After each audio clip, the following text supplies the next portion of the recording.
TOPS Professional Owner Resale. This course will walk through the owner resale process in TOPS Professional. We will go over the different options for handling an existing owner's AR history and complete the process by adding the new owner. The owner resale process in TOPS is designed to allow you to keep a history of the ownership of each unit, including each owner's payment history. To begin, we'll click on the Owner module, then Maintain. Next, we'll have to look up the home that's been sold. If you're working from a warranty deed or settlement statement, then likely you won't have the account number, so your choices will be street address or name search using the seller's name. We'll look up our home using the street address search. If you have a large community, then likely you'll have multiple streets and addresses listed here.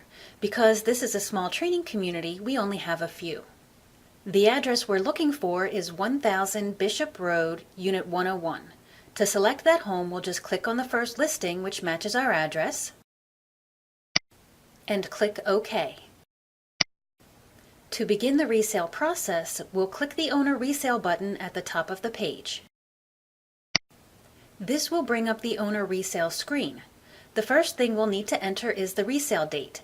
This is the date that the home was sold, which you should be able to find on the deed or settlement statement. Our resale date is November 29th, 2013. Next, you'll have to choose what you want to do with the AR history that is associated with the previous owner. The options are Split History by Resale Date, History Goes with Previous Owner, and History Stays with New Owner. Let's start at the bottom and work our way up. History Stays with New Owner means that the entire AR accounting history will be transferred from the previous owner to the new owner. That means that the previous owner will have no accounting history because all of the history will be transferred to the new owner. History Goes with Previous Owner does just the opposite. The new owner will have no payment history because all of the history will remain with the previous owner. It's important to note, if you choose this option, that the previous owner could end up with a balance. Clicking the Balance button at the bottom of the window will bring up the Owner Balance Summary screen, which indicates that there is an outstanding balance on this account. After selecting one of these two options, click OK to enter the new owner's information. You can click Cancel at any time during this procedure to abort the resale process. Okay, now let's take a look at our third option, Split History by Resale Date. This option allows you to split the AR history so a portion goes with the previous owner and a portion stays with the new owner. To begin, first you have to locate where you want the history to be split. Since our resale date is November 29th, that will also be where we want to split the history.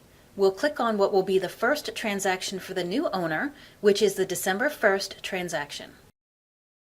Since that looks correct, we'll now double-click on the December 1st transaction. Now you can see that a separation that says Split Here has been placed within the history. Since that's exactly where we want to split the history, we'll click OK to continue the process.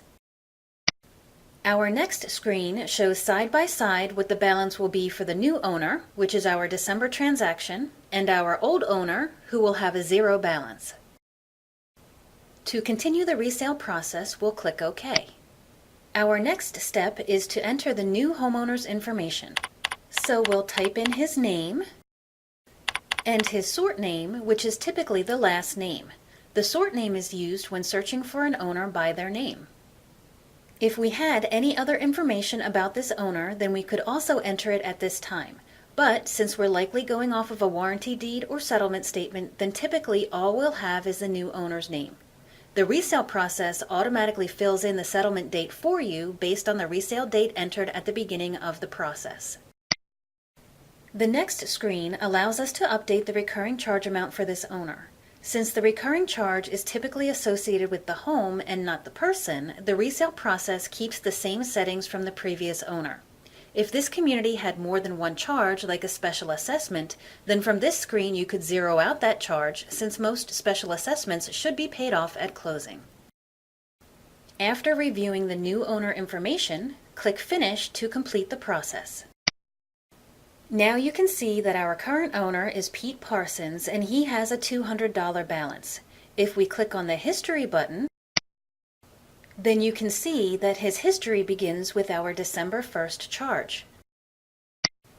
If we click on the Select button under Multiple Owners, you can see that this home now has two individuals associated with it, the current owner and the previous owner.